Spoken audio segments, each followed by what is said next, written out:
Okay, as we normally do, we're going to have Coach Walls lead us off with remarks and then go to questions for the Louisville student athletes. Coach, congratulations. Thank you. First off, just want to congratulate Michigan on a wonderful year. We knew coming into the game tonight that we were going to have to play well. Just watching what they did to Kansas State on the boards, 50-19, is pretty remarkable. And we had talked to our kids about it. We had talked to them about, you've got to come out, you've got to be prepared to battle. It's going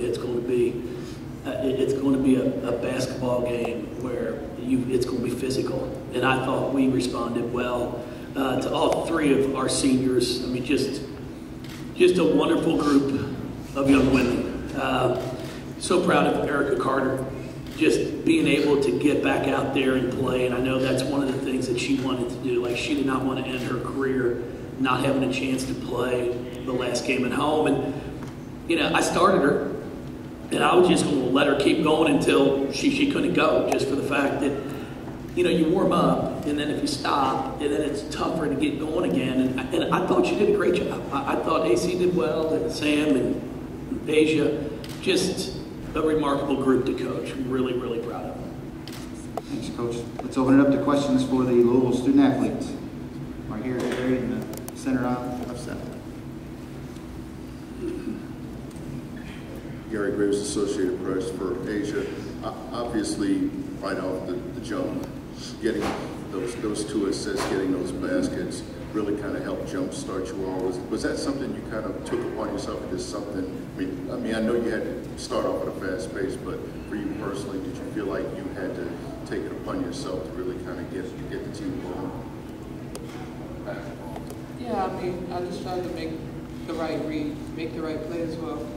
They were throwing like three players at me, so I was just trying to make the right read and make the right pass. My teammates were getting open, making great cuts, and finishing the ball as well.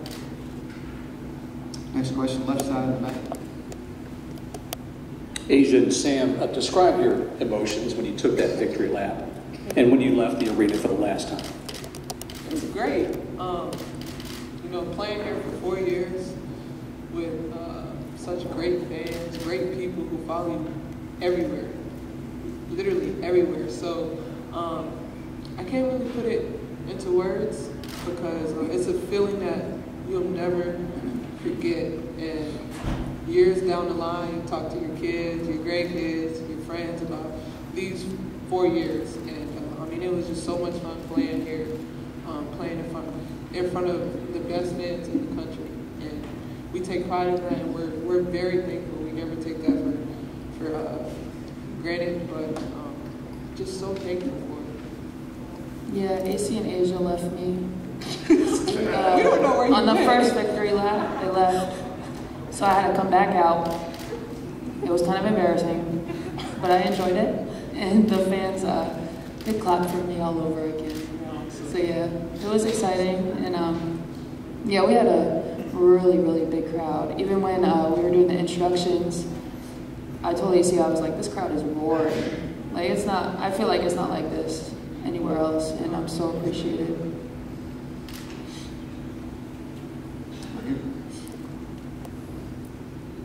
Jazz, you've had the last couple years to play with these two and Eric up here. Just some accolades, thoughts, words about playing with two exceptional athletes like this. I love my teammates, and these two and AC, I'm gonna miss so much. Just playing with them, having to be with them every single day. They're all great individually, and they're even better people off the court. And I don't want to take that for granted. I'm gonna miss these young ladies so much. Next year is gonna be really hard without them, especially Sam. Right. And then Asia and AC, I look at her as our team leader, and she's a big part of this team. And then trying to fill that void next year, it's going to be hard for us, but we can do it. And I just want to say thank you guys for everything. Appreciate it. Great job, make us proud. Any more questions for the Louisville student athletes? We'll go here in Well, since you got the mic there, we'll go on the left side, and then we'll come to Gary in the middle. I guess for all three of you, looked like you came out with a ton of energy. Was that something that you talked about pregame? Was there anything that triggered that?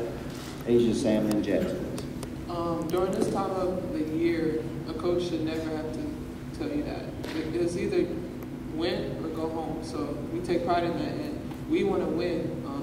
That was a great team. So we knew that we were going to have our hands full. We knew that we were going to have to play hard for the whole game. So we were just trying to have fun too, soak this all in, and just play hard.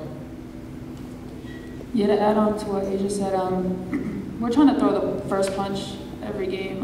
We don't want to start out flat because that pretty much determines the rest of the game. But yeah, today, honestly, I don't know about you guys, but I feel like it was the crowd giving us energy. So that helped to boost us even more. Yeah, I think everybody came out focused, and it started like when the ball tipped. We started off to a great pace, and then our defense was tremendous. We played like we're the best team in the ACC on defense this game, and we picked it up. Coach been getting on us the last couple of days. Knew that they're a great rebounding team, so it all started with boxing out, and we didn't let them get offensive boards in the first couple of possessions. So that determined the tempo of the game as well. And yeah, I think everybody was just focused this game because we knew it was our last game here, and we wanted to do great for these seniors. Go to Gary here in the middle. Sam, when you go back to the scouting report about Michigan and their size, what did you see on film or with that scouting report? You feel like you all really did you feel like you really had to push the pace to kind of beat that size advantage that you see there? I feel like we're always trying to play our own game, whether that be our transition game, just playing fast. I don't think we really worry about the opponents. We always try to play our own game. But yeah, it definitely worked today against them. They're a great team though. Don't get that twisted.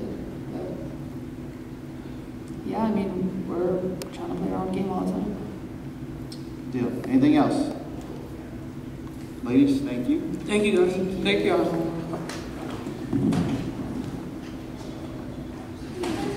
Let's go ahead and open it up for questions for Coach Walls, please.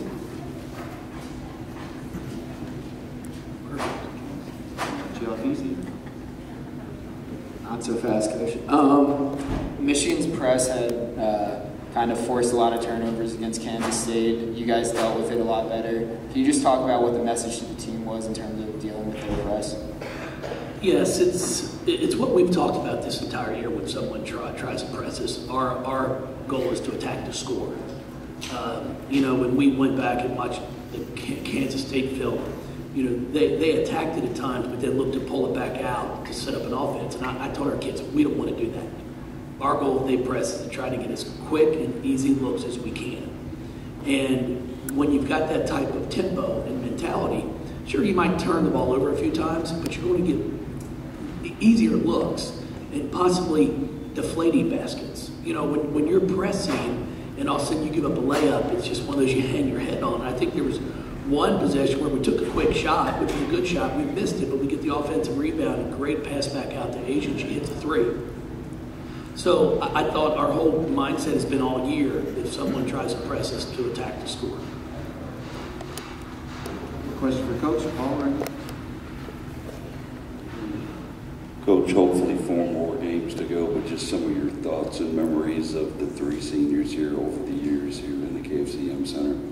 Yeah, I mean, it's remarkable to think as a staff what we've been able to do with those 3 band players. To turn them into the players they are. It's pretty amazing. They're as Jazz says, they're really, really good players, but they're even better people.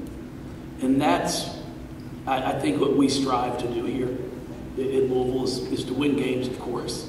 That's really important. But to also have great young women when they leave here. And I'm excited for all 3 of them because I truly believe all 3 are going to be successful no matter what they do. If they want to continue on playing basketball at a professional level, I think all 3 will have the opportunity somewhere. And if they're ready to get out into the real world, you know, I think they'll do extremely well there. I tell them all the time, play basketball as long as you can, because that 8-to-5 job it's not much fun. So if they can do it for 5, 10, 12 years, go ahead and do it. But it's been a joy for me. It's been fun, and I've said it before. Erica and Sam are exactly what is not happening anymore, in my opinion, in college athletics, not just women's basketball. It's two young women who came in here as freshmen, did not play a whole bunch, played a little bit more their sophomore year, and then sat down with them and said, hey, if you want to play more, you got to get back in the gym, you got to work harder. And then they take that to heart. The summer of their sophomore year, all of a sudden they came out and they have huge impacts on our team as juniors. We go to a Final Four, and now they're right back in the middle of it, and we're going to a Sweet 16. And anymore, if you don't get instant gratification, you're looking to leave. You know, I always tell them the grass is greener on the other side because it's fertilized with manure. But I don't use that word. You know, I make sure they all know because it's the truth. But it's fun to see these two young ladies who put in their time and look at the rewards that they're getting back. You know, it's a process, and they have done it. And, you know, Asia came in with a lot of hype, and I think she's backed it all up. But what's the most impressive thing about Asia, I think her teammates would tell you, is as good of a basketball player she is, she's even a better person. You know, I challenged her freshman year. She was always worried, am I shooting too much? Am I shooting too much? I'm like, babe, I'll tell you when to stop shooting. And I never quite told her. So, but that's the one thing her teammates love about her. I can remember our NC State game, she scores 47.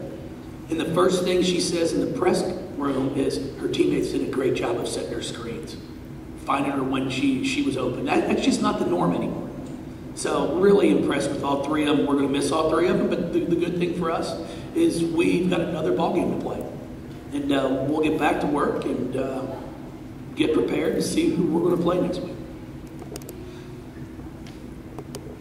Okay, another question right here on the left.